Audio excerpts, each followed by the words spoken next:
Howdy, y'all. I'm Brylan. I love SKS cartoon. He is absolutely hilarious. Check this one out. This is the media reporting on crooks on the roof in Pennsylvania. It was just a loud noise. And then the media with Routh at the golf course. No one was shot. Calm down. And then basically exactly how it happened. When Trump raised his fist after being shot and he said, fight, fight, fight, the media screams, violent rhetoric. This is pretty much a snapshot in 3 pictures exactly how it all went down. Well, after massive pushback, the Secrets Service admits failures in Butler. What does that even mean? Yeah, we know you failed. Obviously. Well, I'm going to show you what they mean by admitting their failures in this video. I'm going to show you everything that they had to say and where they are placing the blame, which it sounds like they're placing it on themselves, but I'm going to show you how that's not quite the case. And then I'm going to show you what a highly ranked radical Democrat just confessed about the attempt on Trump's life in Pennsylvania. This will blow your mind coming from a radical leftist. And it confirms everything. And then finally, I'm going to show you what a whistleblower in the Secrets Service had to say about the second attempt on Trump's life at his golf course in Florida. Hey, real quick, would you hit that thumbs up button? You know when you like this video, to get pushed out to more people, and it would really help spread the truth. All right, look at this. The Secrets Service, they have lots of secrets if you didn't know, acknowledged Friday failures that led to a gunman being able to wound former President Donald Trump at a rally in Butler, Pennsylvania. It's important, listen, this is what they say. It's important that we hold ourselves to account for the failures of July 13th and that we use the lessons learned to make sure that we don't have another failure like this again. Ronald Rowe, who's the acting director of the Secret Service right now. I like how it says the agency released the initial findings for its internal review. Yeah, that's how you really get to the bottom of something. Nothing like allowing somebody to investigate their own wrongdoings. Listen to this. Rowe said that one of the failures in Butler was that the Secrets Service deferred too much to local law enforcement. So, yeah, you're starting to see where they're shifting the blame here on securing the buildings near the rally and didn't provide clear guidance. This allowed crooks to climb onto the roof of the nearby building and attempt to take the life of President Trump. He goes on, we need to be clear with our state and local partners on what we're asking them to do. So, yeah, it was our fault that it wasn't our fault, is what he's saying here. Which, yeah, of course, local law enforcement aren't trained vigorously to protect the president in a way that is unlike any other protection detail on earth. I mean, these are some of the most skilled, supposed to be some of the most skilled and well-trained protection agents, like I said, on earth. And then they go on, look, they're trying to explain this in a way like we didn't already know that. Look, the agency's review details, for example, that the local tactical team was inside the building instead of on the roof. You don't say. From where the shooter ended up getting a clear attempt at the president. The local team had no contact with the Secrets Service before the day of the rally. And then listen to how insane this is. Multiple law enforcement entities involved in securing the rally questioned the efficacy of the local sniper team's positioning in the AGR building.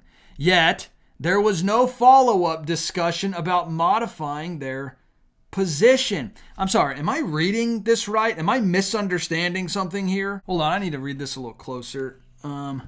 Okay, how to get upside down. What they're doing here is they're trying to tell you that the local law enforcement is to blame for not having anybody on that roof, but it is completely up to the Secrets Service to have somebody stationed on that roof. I mean, remember when the then acting SS director said this? Should that roof have been secure, period? That building in particular has a sloped roof at its highest point. Oh my goodness. And so, there's a safety factor that would be considered there, that we wouldn't want to put somebody up on a sloped roof. And so, the decision was made to secure the building from inside. Again, they thought their roof was too sloped for the agents to be able to handle, yet they literally had if you look at the picture on the left, there is a sniper team that is positioned actually in view of the cameras where Trump was talking.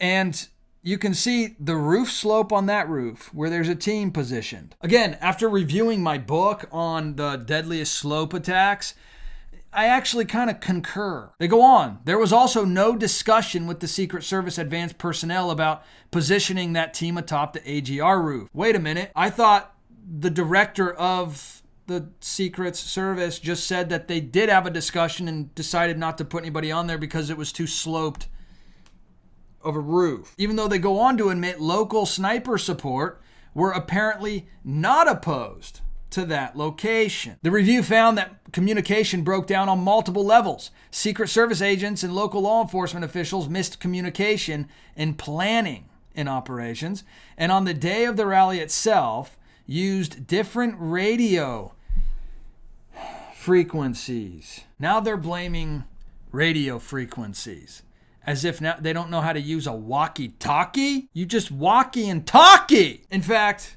this is kind of shocking in a sense because this is Richard Blumenthal, who is a radical leftist, a radical Democrat. But I want to hear what you think of what he says in this video, which you can let me know in the comment section below. I think the American people are going to be shocked, astonished, and appalled by what we will report to them about the failures by the Secret Service in this assassination attempt on the former president. But I think they also ought to be appalled and astonished by the failure of the Department of Homeland Security to be more forthcoming, to be as candid and frank as it should be to them in terms of providing information. And we are going to absolutely insist on the truth and the whole truth in documents and testimony as members of the United States Senate, but also as citizens. What did you learn new today when you said they're going to be appalled? I'm not going to go into what we have learned in specifics. I'm giving you my reaction, and we will have a report very, very soon that I think will absolutely shock the American people. Should, about the lapses and lags in the protection that was afforded that day. Wow. This is, again, Richard Blumenthal, radical leftist, radical Democrat. His entire political career has been built on radical leftism. Now, he's either putting it this way because they're going to come out and try to blame it on, the conservatives or something in one way or another, or he's saying this because what is going to come out is so bad that he's trying to save his skin a little bit. Hey, I'm one of the guys that tried to warn you. And this actually coincides with what has been reported as lawmakers also increased the scope of the bipartisan task force that is investigating the first attempt on Trump, but also to investigate the apparent second attempt. The group of bipartisan House members is expected to file its own report in December. Just in time for after the election. Can't imagine why. This kind of goes along with what Blumenthal was saying. This was actually released by Josh Hawley.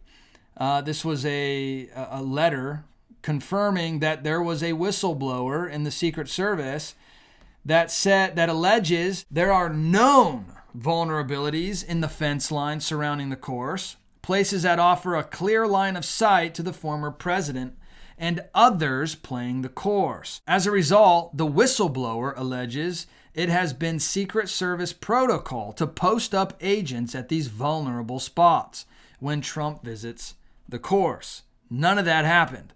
It was confirmed that none of that happened. And part of the excuse was that, Trump's not a president right now, so we don't have to do as much securing the area as we would if he was president. Even though the Secret Service stand-in director literally said in his internal report that Trump is getting the same protocol as an acting president. Which one is it? And all the while, during their internal review of themselves, the Secret Service is saying it's everybody else's fault, which we take the blame for trusting everybody else. Look at Proverbs chapter 17 with me real quick.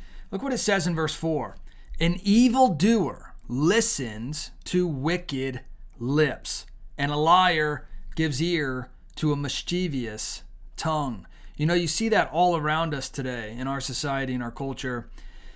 People who would rather live in the lust of their own selfish desires are so quick to listen to just the utter depraved wickedness that is coming out of the mouths of politicians who want to try to convince you that it's not actually life in the womb, or that you can just be something different than what you are. You can just make up truth on the spot as long as it's depraved enough for them to accept. And a part of this comes down to, if you've given yourself over to this utter darkness, then you listen to these wicked lies because it means that you don't have to be held accountable to the truth either. Because if you were held accountable to the truth, you would be held accountable to the consequences that come from you not upholding the truth. And that is a terrifying thing to realize in your spirit, in your heart of hearts. It also says a liar gives ear or listens to a mischievous tongue. You know, someone whose entire ideology is based on lies and corruption, they are quicker to listen to somebody who has a mischievous tongue, which means someone who causes trouble with the things that they say, intentionally trying to sow discord amongst people, so that ultimately through that discord they can claim superiority in some way and have more control over you. You know, the Bible says elsewhere to have discernment, to seek wisdom, and that's what we should be doing, praying for wisdom and discernment to see through the lies and to see through the discord that is being sown amongst us. But hey, let me know your thoughts about all this in the comment section below. I would love to hear from you. And if you wouldn't mind hitting that subscribe button, you join this community. I would love to hear from you on a regular basis. And please hit that thumbs up button. You know, when you like this video, it'll get pushed out to more people and it would really help spread the truth. All right, I'll see you in the next video.